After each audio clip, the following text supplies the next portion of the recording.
CBSE board के previous year question के 8th lecture में स्टार्ट करने जा रहे हैं अपना first question. Which of the following belongs to the class of vinyl halides. एक बार इसने क्या पूछा था, एलाइलिक हैलाइड्स क्या होती हैं, अब ये पूछ रहा है विनाइल हैलाइड्स कौन सी है हमारे पास। तो विनाइल हैलाइड क्या होती है हमारे पास, अगर ये डबल बॉन्ड वाला दोनों कार्बन हम देख लें, ये वाले जो कार्बन है दो, ये कौन से होते हैं हमारे पास, विनाइल पोजीशन हम इसको बोलते हैं। इनसे डायरेक्टली अटैच क्या होगा हमारे पास, ब्रोमीन या फिर कोई भी हेलोजन, उसको हम बोलेंगे विनाइल हैलाइड। यहाँ पर तो ट्रिपल बॉन्ड है, यहाँ पर तो विनाइल हैलाइड होगी नहीं, तो बाकी ऑप्शन क्या बचे, डबल बॉन्ड वाले बचे। अब ये एक तो या तो इस कार्बन पे हो या तो इस कार्बन पे बी आर हो, या तो इस कार्बन पे हो या तो इस कार्बन पे हो, इन दोनों में से किसी पर भी बी आर अटैच नहीं है, तो ए भी कैंसिल, सी भी कैंसिल, या तो इस कार्बन पे ब्रोमीन होना चाहिए या तो इस पे। तो यहाँ पर हमको बी आर देखने के लिए मिल रहा है, तो यही हमारा क्या है, विनाइल हैलाइड। ये बस हमको ये याद रखना है, जो डबल बॉन्ड वाली पोजीशन होती है, दोनों ही कौन सी पोजीशन है, विनाइल पोजीशन। अगर इसके साथ OH लगा देगा तो हो जाएगा विनाइलिक अल्कोहल, यहाँ इसने ब्रोमीन लगा रखा है तो विनाइल हैलाइड या फिर विनाइल ब्रोमाइड। तो ऑप्शन बी हो जाएगा हमारा बिल्कुल करेक्ट आंसर। नेक्स्ट क्वेश्चन हमारे पास, what is the secondary valency of cobalt in a complex दिया है COEN2Cl2। अब बात आती है सेकेंडरी वैलेंसी क्या होती है, वर्नर थ्योरी से क्वेश्चन हमारे पास। तो वर्नर के हिसाब से सेकेंडरी वैलेंसी क्या आती है, जितना हमारे पास इसका कोऑर्डिनेशन नंबर होगा उतना ही क्या होती है उसकी सेकेंडरी वैलेंसी। तो हमको कोऑर्डिनेशन नंबर इसका देखना आना चाहिए।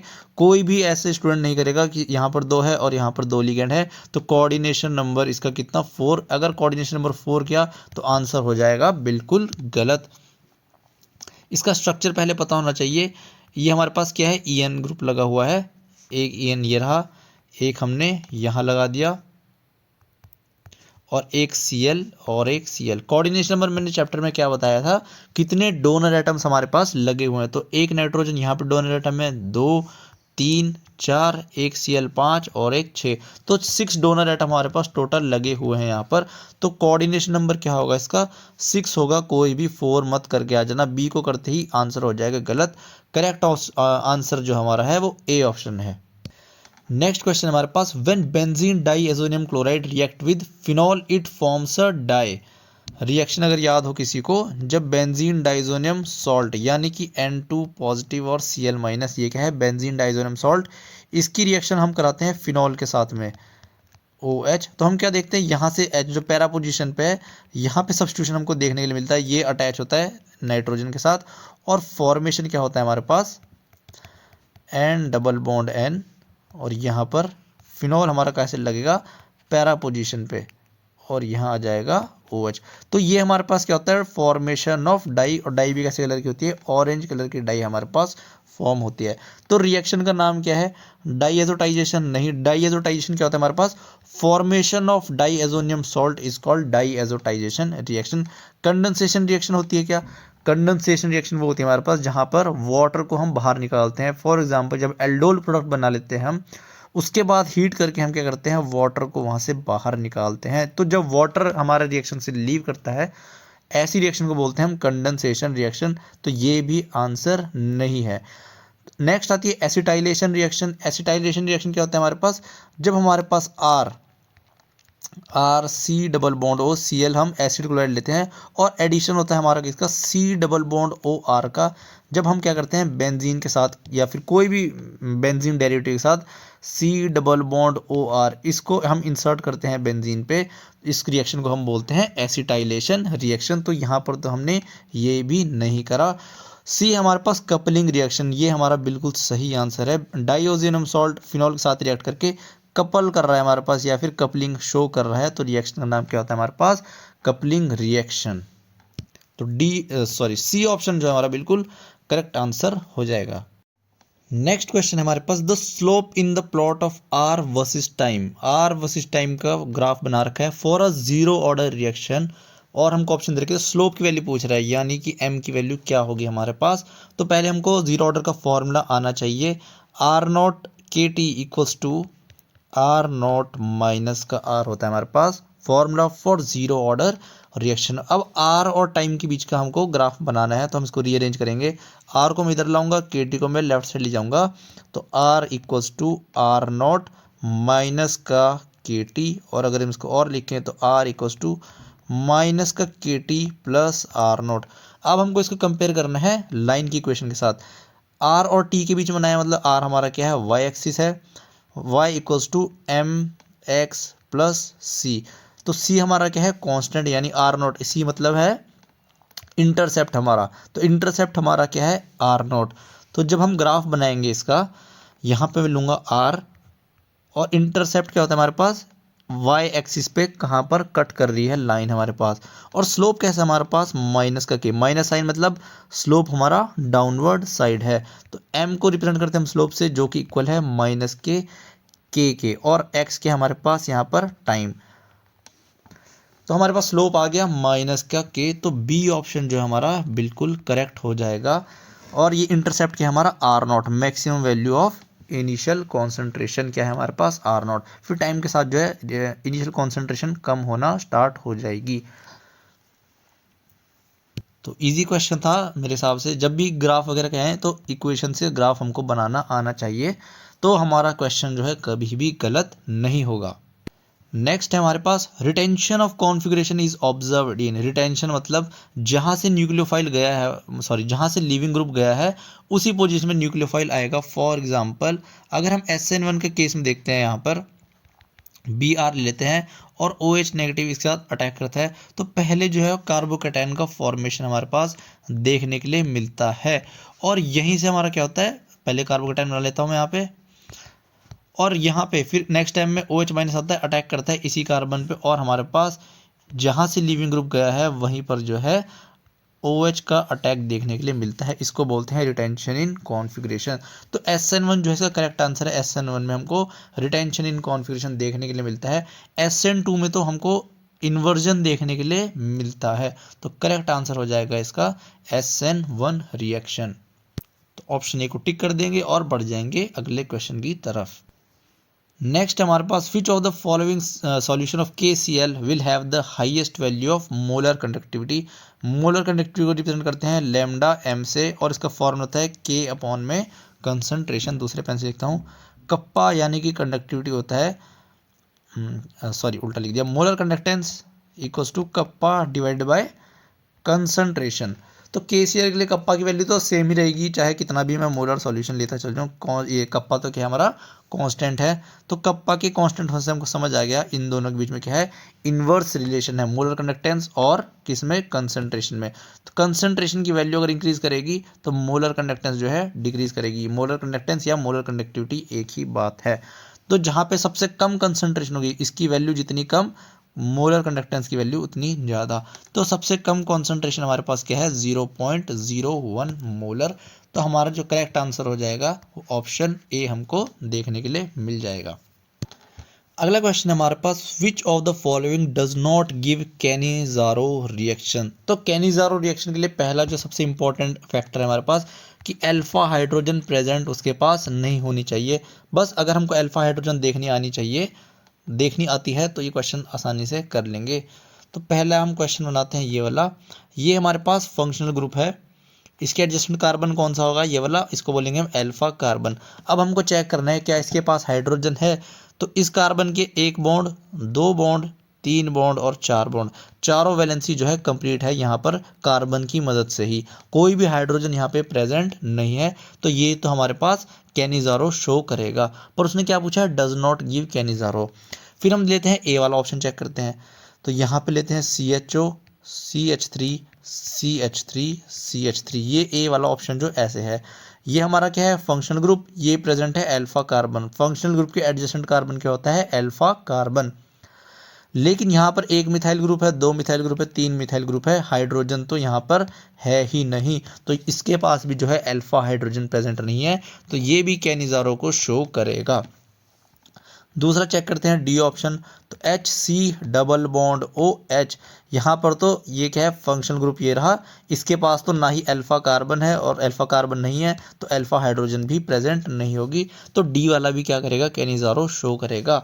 अब चेक करते हैं बी वाले ऑप्शन को, जो कि हमारे पास ऐसे गिवन है, ये है H और ये CHO।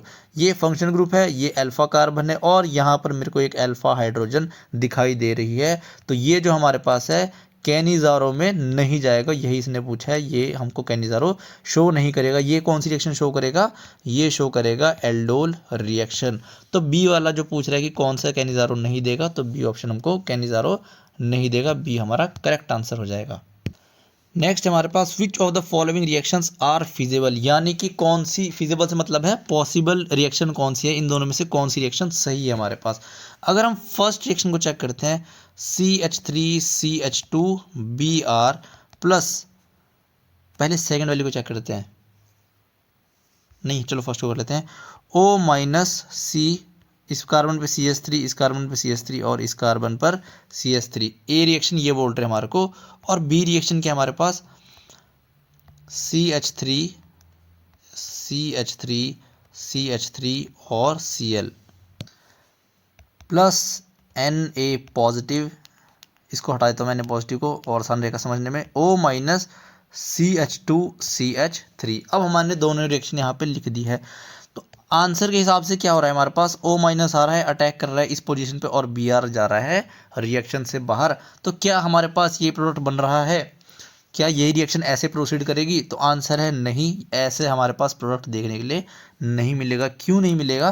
क्योंकि ये बहुत ही बल्की बेस हमारे पास प्रेजेंट है। एक ऑक्सीजन पे क्या है, एक कार्बन और 3 मिथाइल ग्रुप क्या करते हैं, इसको बल्की बेस बना देते हैं। ये एक्ट करता है एज अ वीक न्यूक्लियोफाइल, और जो वीक न्यूक्लियोफाइल होते हैं हमारे पास, ये एक्ट करते हैं एज अ स्ट्रॉन्ग बेस। और बेस का काम क्या होता है हमारे पास? बेस का काम होता है एसिडिक एच को पकड़ना। तो यहाँ से क्या करेगा, एसिडिक एच को पकड़ेगा, इस वाले हाइड्रोजन को, और ये बॉन्ड शिफ्ट करेगा यहाँ पर, और Br जो है रिएक्शन से जाएगी बाहर, और फॉर्मेशन क्या हो जाएगा हमारे पास, एल्कीन का CH2 डबल बॉन्ड CH2 का फॉर्मेशन हमको देखने के लिए मिल जाएगा। कौन सी एलिमिनेशन होगी? E2 एलिमिनेशन हम इसको बोलते हैं। बल्कि बेस इसने यहाँ पे लिया। अगर ये सिंपल लेता है यहाँ पर OCH3 या फिर OCH2 CH3 माइनस, तब ये रिएक्शन बिल्कुल प्रोसीड करती, अटैक करता है इस कार्बन पे, और Br जाता है यहाँ से बाहर। तब हम इसको बोलते हैं विलियमसन ईथर सिंथेसिस। लेकिन यहाँ पर इसने क्या ले लिया, बहुत ही बल्कि एक न्यूक्लियोफाइल ले लिया, जो कि वीक न्यूक्लियोफाइल होता है, और वीक न्यूक्लियोफाइल होने के कारण ये एज अ बेस प्रेफर करता है अटैक करना। दूसरी रिएक्शन हमारे पास, तो ये तो गलत होगी हमारे पास, जो ए वाला है, ए वाली तो फिजिबल नहीं है, ये प्रोडक्ट हमको नहीं मिलेगा। अब दूसरी रिएक्शन चेक करते हैं। यहाँ पर इसने O माइनस CH2 CH3 तो बिल्कुल सही लिया है, लेकिन एक गलती क्या करी है इसने, सबस्ट्रेट बहुत ही ज़्यादा बल्कि हमारे पास ले लिया। तो ये क्या करेगा, यहाँ पर भी सेम तरीके से एक्ट करेगा। ये है CH2 और यहाँ पर एक हाइड्रोजन है, नेगेटिव चार्ज क्या करेगा, इस हाइड्रोजन पर अटैक करेगा, और ये बॉन्ड इधर, Cl ग्रुप बाहर, फिर से हमारे पास एल्कीन का फॉर्मेशन देखने के लिए मिल जाएगा, और यहाँ बन जाएगा CH2। ये भी कैसी एलिमिनेशन है हमारे पास, E2 एलिमिनेशन का एग्जाम्पल है। विलियमसन सिंथेसिस कराने के लिए हमारे पास सबस्ट्रेट भी जो है कैसा होना चाहिए, लेस बल्कि होना चाहिए, और हमारे पास रिएजेंट भी जो है लेस बल्कि होना चाहिए, न्यूक्लियोफाइल भी लेस बल्कि। यहाँ पे न्यूक्लियोफाइल लेस बल्कि है, लेकिन सबस्ट्रेट इसने काफ़ी ज़्यादा हिंडर्ड दे दिया। तो वो हिंड्रेंस बचाने के लिए क्या करता है, अटैक करता है हाइड्रोजन पे इधर, और Cl जाएगा रिएक्शन से बाहर, फॉर्मेशन होगी वापस से एल्कीन की हमारे पास। तो करेक्ट आंसर क्या है, ये रिएक्शन भी फिजिबल नहीं है, बी वाली भी फिजिबल नहीं है, तो D neither A nor be हमारा जो है करेक्ट आंसर हो जाएगा। नेक्स्ट है हमारे पास aldehydes and ketones react with hydroxyl amine. तो पहले हाइड्रोक्सिल अमीन हमको पता होना चाहिए क्या होता है। एक एग्जांपल में कीटोन समझा देता हूँ। ये हमने ले लिया कोई भी कीटोन, यहाँ पे एमी मिथाइल ग्रुप और यहाँ पर भी एक मिथाइल ग्रुप, मिथाइल मतलब CH3। हाइड्रोक्सिल अमीन होता है हमारे पास NH2OH, ये होता है हाइड्रोक्सिल अमीन। अब इनकी जब रिएक्शन कराते हैं हम, यहाँ से वाटर जाता है बाहर, H2O बाहर, और हमारे पास क्या फॉर्मेशन होता है प्रोडक्ट का, डबल बॉन्ड NOH।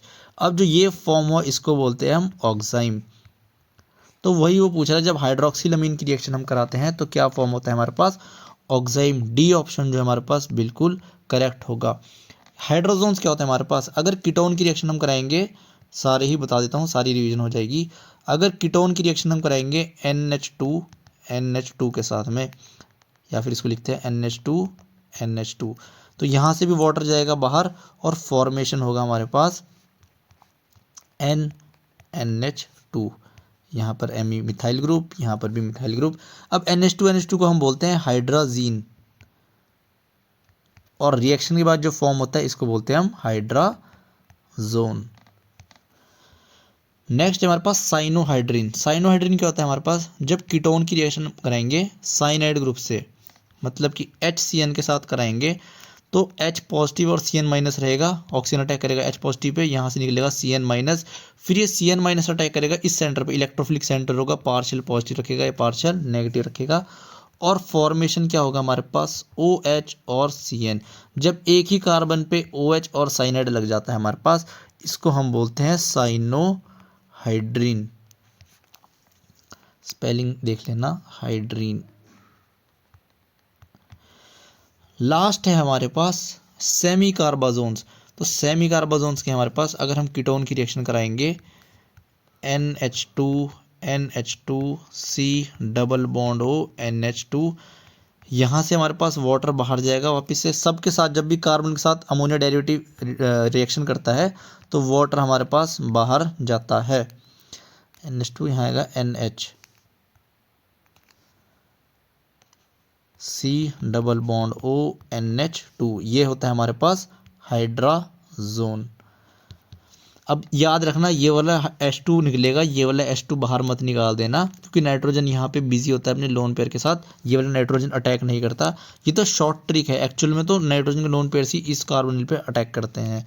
तो ये तो प्रोडक्ट बनाने की ट्रिक है कि वाटर हमारा बाहर निकलेगा। तो इनको बोलते हैं हम इसको क्या बोलते हैं, सेमी कार्बाजोन।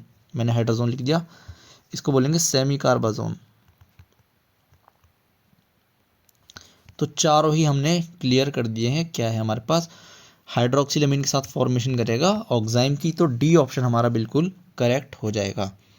नेक्स्ट क्वेश्चन देखते हैं हमारे पास, for a reaction 2A gives 3B। 2A gives 3B, जब भी हम रेट ऑफ रिएक्शन लिखेंगे तो ये रिएक्टेंट है तो यहाँ लिखेंगे -dA/dt, और ये इक्वल होगा किसके, प्लस का। प्लस चाहे लिख भी सकते हैं चाहे ना भी लिख सकते हैं, ऑप्शन में प्लस दिया हुआ है इसलिए मैं लिख रहा हूँ +dB/dt। ये हमेशा ऐसे इक्वल होगा। ये इक्वल कब होने थे, अगर A देता हमारा B पे, लेकिन यहाँ क्या दे रहा है 2A गिव्स 3B। अब जो इसके आगे कॉफिशिएंट लगा है 2, इसको हम ले जाएंगे 1/2 कर देंगे, अपॉन में चला जाएगा। सेम यहाँ पे होगा, ये 3 है तो ये अपॉन में चला जाएगा 1/3। इसने पूछी वैल्यू इसकी है -dA/dt की, तो इस 2 को हम क्रॉस मल्टीप्लाई करके उधर ले जाएंगे, और मेरे पास -dA/dt is equal to 2/3 of dB/dt। ये आ जाएगा करेक्ट आंसर। तो ऐसा ऑप्शन देखना है बस हमको, और प्लस का ये रहेगा, चाहे प्लस लगाओ चाहे ना लगाओ, हमको क्वेश्चन में बस देखना है।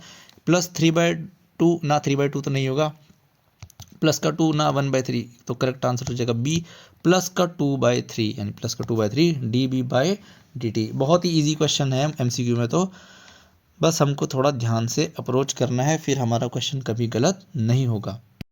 नेक्स्ट क्वेश्चन है हमारे पास, the formula of the complex dichlorido bis ethane 1,2 diamine platinum 4 nitrate.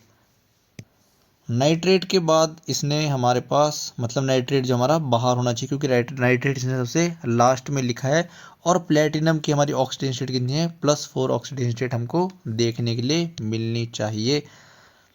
डाइक्लोरिडो, देखो मेटल तो प्लेटिनम है, और हमारे पास एनायन के ऊपर पॉजिटिव वाली साइड यानी कैटायनिक वाली साइड है हमारे पास एनायन, ना कि एनायनिक वाली साइड। क्योंकि अगर एनायनिक होता है, यानी कि अगर इस पे कॉम्प्लेक्स होता है नेगेटिव चार्ज, तो प्लेटिनम यूज़ ना करते प्लेटिनेट वर्ड का यूज़, और ऑप्शन में भी सारे कैटायंस ही प्रेजेंट हैं, तो यहाँ पर तो हमको सोचना ही नहीं था। PT डाइक्लोरिडो मतलब 2 Cl और एक एथिलीन डाइअमीन EN1, ये होगा हमारे पास प्रेजेंट।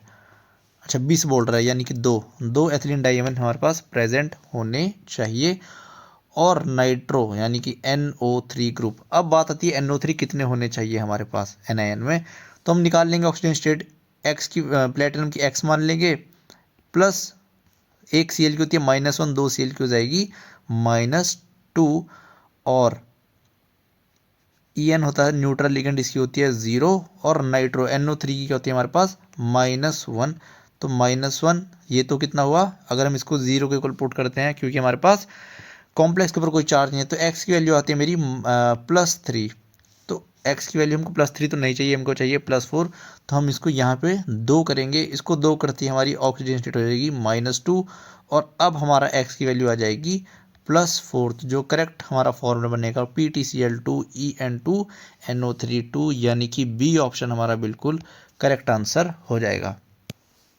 नेक्स्ट क्वेश्चन है हमारे पास, given below are 2 statements labelled as assertion A, assertion को ए से लिखा है एंड रीजन को आर से भी लिखा है। Select the most appropriate answer from the options given below. अब ए ऑप्शन क्या होगा, या तो दोनों सही होंगी, both A and R are true and R is the correct explanation of A, या तो हमारे पास असर्शन भी सही होगी, रीजन भी सही होगा, और हमको बताना है जो रीजन है हमारे पास क्या ये करेक्ट एक्सप्लेनेशन है ए की। हो सकता है both A and A R true, हो सकता है ए भी सही हो और बी भी सही हो, लेकिन जो आर हमारे पास हो, रीजन हमारे पास हो, ये करेक्ट एक्सप्लेनेशन किसकी हो, ए की ना हो, तो हम लिख देंगे ए भी करेक्ट है, बी भी करेक्ट है, सॉरी ए भी करेक्ट है और आर भी करेक्ट है, पर R is not the correct explanation of A. और थर्ड हो सकता है हमारे पास A is true but R is false, last में हो सकता है कि दोनों ही फॉल्स हो या एक ट्रू हो, A is false but R is true, इन चारों में से हमको कुछ ना कुछ चेक करके आंसर करना है। तो असर्शन क्या गिवन है हमारे पास, 1 नंबर में क्वेश्चन आ रखा है, elevation in boiling point is colligative property, ये बिल्कुल सही स्टेटमेंट है। कॉलिगेटिव प्रॉपर्टी क्या होती है हमारे पास, जो नंबर ऑफ पार्टिकल्स पे डिपेंड करती है, नंबर ऑफ सॉल्यूट पार्टिकल्स पे, irrespective of nature of solute particles. और जब हम किसी भी सॉल्यूट को जो वाटर वगैरह में हम किसी में डालते हैं, उसकी मदद से हमारा जो है बॉइलिंग पॉइंट इंक्रीज कर देता है। फॉर एग्जांपल अगर मैं वाटर में NaCl का ऐड करता हूँ, तो अब वो 100 डिग्री सेल्सियस पे बॉयल ना होके हो सकता है 101 या 102 पे बॉयल करना स्टार्ट कर दे। इसी को हम क्या बोलते हैं, elevation in boiling property, boiling point. और एक किसका एग्जाम्पल है, एक कॉलिगेटिव प्रॉपर्टी का बिल्कुल सही एग्जाम्पल है। अब रीजन समझते हैं, the lowering of vapor pressure of solution cause elevation in boiling point। तो क्या हमारे पास वेपर प्रेशर का कोई रिलेशन होता है बॉइलिंग पॉइंट से, तो हाँ बिल्कुल सही होता है हमारे पास। अगर हमारे सॉल्यूशन का वेपर प्रेशर डिक्रीज करेगा तो उसका बॉइलिंग पॉइंट इंक्रीज करेगा, क्योंकि अगर बॉइलिंग पॉइंट की डेफिनेशन पे कोई जाएगा तो vapour pressure of solution is equal to external pressure. अगर हम ग्राउंड में बात करते हैं, सी लेवल पे एक्सटर्नल प्रेशर ये होता है 1 एटमॉस्फेयर का। तो अगर वाटर का 100 डिग्री सेल्सियस पे 1 एटमॉस्फेयर का प्रेशर हमको देखने के लिए मिलता है, लेकिन जब हम सॉल्यूट को ऐड कर देते हैं तो 100 डिग्री सेल्सियस पे वो 1 एटमॉस्फेयर का प्रेशर नहीं दे पाता, उसका प्रेशर 0.98 या 0.97 एटमॉस्फेयर पे अटक जाता है। इसका मतलब वेपर प्रेशर डिक्रीज होने से बॉइलिंग पॉइंट भी जो है चेंज हमको देखने के लिए मिला है। The lowering of vapour pressure of solution causes elevation in boiling point, बिल्कुल सही स्टेटमेंट बोल रहा है। तो ए भी हमारे पास बिल्कुल सही है और बी भी हमारे पास बिल्कुल सही है। और जो रीज़न आर है ये परफेक्ट एक्सप्लेनेशन है किसकी, ए की। एलिवेशन इन बॉइलिंग पॉइंट जो है relative lowering of vapour pressure के कारण हमको देखने के लिए मिलता है। तो हम यहाँ से लिखेंगे ए वाला ऑप्शन, जो लाइन लिखी है ये वाली हम नीचे चेप के आ जाएंगे। नेक्स्ट क्वेश्चन हमारे पास, क्लोरोबेंजीन असर्शन गिवन है, chlorobenzene is resistant to electrophilic substitution reaction. Resistant मतलब यहाँ पे क्या है कि ऐसा नहीं है कि वो देगा ही नहीं, रेजिस्टेंट मतलब है, देखो अगर हम क्लोरोबेंजीन की रिएक्शन कराएंगे किसी भी इलेक्ट्रोफाइल के साथ में तो वो ऑर्थो एयर पैरा डायरेक्टिंग बिल्कुल हमारे पास होगा। क्लोरीन इलेक्ट्रोफाइल ऑर्थो पे भी लगाएगा और क्लोरीन जो है इलेक्ट्रोफाइल हमारा पास पैरा पोजीशन पे भी लगाएगा। लेकिन रेजिस्टेंट मतलब है आसानी से ये नहीं देता रिएक्शन, ऐसी रिएक्शन आसानी से पॉसिबल नहीं होती। क्यों नहीं होती पॉसिबल, अगर हम कंपेयर करते हैं बेंजीन से और यहाँ पर हम लगा देते हैं क्लोरोबेंजीन, मतलब क्लोरीन लगा दिया बेंजीन से, तो हेलोजन क्या करते हैं, इन पे -I इफेक्ट, देखो इसके पास लोन पेयर है, ये +M इफेक्ट तो लगाएगा, लेकिन इलेक्ट्रोनेगेटिविटी वैसे ये -I इफेक्ट काफ़ी ज़्यादा लगाता है और हेलोजेंस का -I इफेक्ट डोमिनेट करता है +M इफेक्ट को। इस वजह से बेंजीन की जो है ये इलेक्ट्रॉन डेंसिटी को कम करेगा, डिक्रीज करेगा। तो सामने जब इलेक्ट्रोफाइल आएगा, इलेक्ट्रॉन डेफिशिएंट स्पीशीज, तो बेंजीन सही से उस पर अटैक नहीं करवाती, क्योंकि क्लोरीन वहाँ से इलेक्ट्रॉन डेंसिटी को विड्रॉ कर रहा है। अगर हम कंपेयर करें इसको सिंपल बेंजीन से और सामने हम डालते हैं इलेक्ट्रोफाइल, तो रेट जो है बेंजीन का ज़्यादा होगा, यानी बेंजीन ज़्यादा फटाफट रिएक्ट करेगा क्लोरोबेंजीन के कंपेयर में। अगर हम इसके सामने इलेक्ट्रोफाइल डालेंगे। तो chlorobenzene is resistant to electrophilic substitution reaction, ये स्टेटमेंट बिल्कुल सही है, रेजिस्टेंट तो वो होता है। रीजन देखते हैं क्या रीजन देता है रेजिस्टेंट होने का। Carbon chlorine bond in chlorobenzene acquire partial double bond character due to resonance. तो आर जो उसने बोला है बिल्कुल सही तो बोला है, पर लेकिन उसकी करेक्ट एक्सप्लेनेशन नहीं है। अगर यहाँ पे Cl लगा दें, इसके पास लोन पेयर है, ये प्लस एम इफेक्ट भी दिखाएगा, और जहाँ पे भी रेजोनेंस में इन्वॉल्व हो जाते हैं इलेक्ट्रॉन्स या फिर लोन पेयर्स, तो यहाँ आ जाता है पार्शियल डबल बॉन्ड कैरेक्टर, यानी कि ये बॉन्ड डबल बॉन्ड से तो वीक है लेकिन सिंगल बॉन्ड से स्ट्रॉन्ग है, बीच में मिडल में आ रहा है सिंगल और डबल बॉन्ड की स्ट्रेंथ के। तो ऐसे बोलते हैं हम पार्शियल डबल बॉन्ड कैरेक्टर इसमें इंड्यूस हो गए हैं। तो carbon chlorine bond in chlorobenzene acquire partial double bond character due to resonance, तो ये स्टेटमेंट बिल्कुल सही है।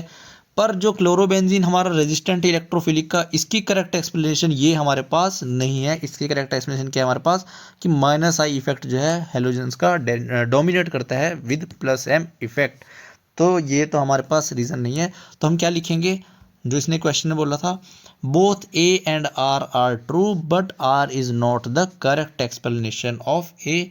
ये लाइन हम एग्जाम में चिपका के आ जाएंगे और हमको पूरे मार्क्स मिल जाएंगे। नेक्स्ट असर्शन है हमारे पास, conductivity decreases with decrease in concentration of electrolyte. Conductivity क्या होता है हमारे पास, कप्पा, कप्पा को रिप्रेजेंट करते हैं हम कंडक्टिविटी के लिए, और कप्पा की वैल्यू डिक्रीज करती है बिल्कुल जब कंसंट्रेशन ऑफ इलेक्ट्रोलाइट। अगर हम एक सॉल्यूशन में क्या करेंगे, हमने कंसंट्रेशन बनाया फॉर एग्जांपल किसी भी इलेक्ट्रोलाइट का, कंसंट्रेशन इंक्रीज से मतलब दूसरा हमारा क्या है, अगर हमने वाटर की कंसंट्रेशन इंक्रीज करना स्टार्ट कर दी, इसको हम बोलते हैं डाइल्यूशन। अगर हमने डाइल्यूशन इंक्रीज करना स्टार्ट किया तो कंसंट्रेशन ऑफ इलेक्ट्रोलाइट हमारी ऑटोमेटिकली कम हो जाएगी, और कंसंट्रेशन इलेक्ट्रोलाइट की कम होगी तो हमारी कंडक्टिविटी जो है कम करना स्टार्ट हो जाएगी। तो पहली जो असर्शन की रिएक्शन है, conductivity decrease with decrease in concentration of electrolyte, ये बिल्कुल सही स्टेटमेंट है।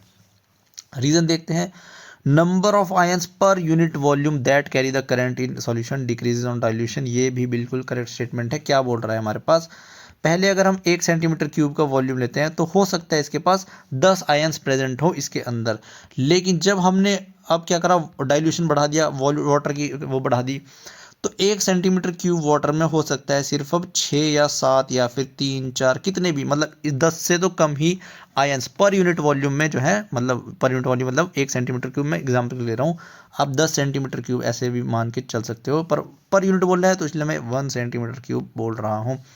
1 सेंटीमीटर क्यूब में आयंस जो हमारे पास कम हो गए हैं, इसकी वजह से अब आयंस जब हमारे पास कम हो गए तो आयंस की वजह से ही क्या होता है हमारे पास, करंट देखने के लिए मिलता है, जितने ज़्यादा आयंस उतने ज़्यादा करंट।